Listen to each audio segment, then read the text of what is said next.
Welcome to our channel. Today we how to register with Instapage for landing page testing step by step clearly. Visit the Instapage website by entering the URL in your browser. Look for the sign up button on the home page and click on it. Choose the plan that best suits your needs. You can select the free trial option to explore features without any commitment. Fill out the registration form with your email address and create a secure password. If you prefer, you can sign up using your Google account for quicker access. After filling out the information, click on the Get Started button. Check your email for a verification message from Instapage.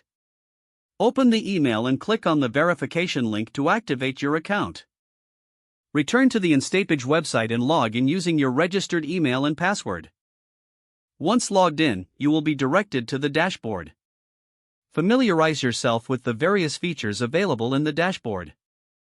To create a new landing page, click on the Create Page button. You will have the option to choose from a variety of templates. Select a template that aligns with your campaign goals. Once selected, customize the template to fit your brand's identity.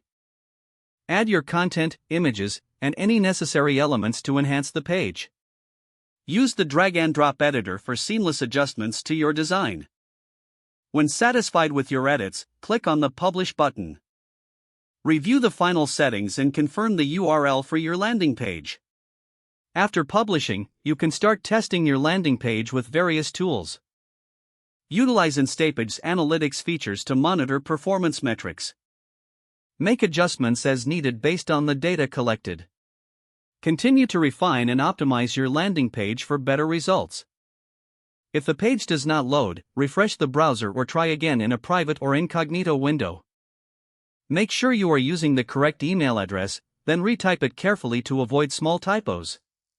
If your password is not accepted, use the reset option and create a new strong password you can remember.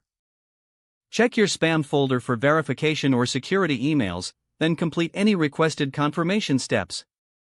Don't forget to like this video and subscribe to our channel for more step-by-step tech guides.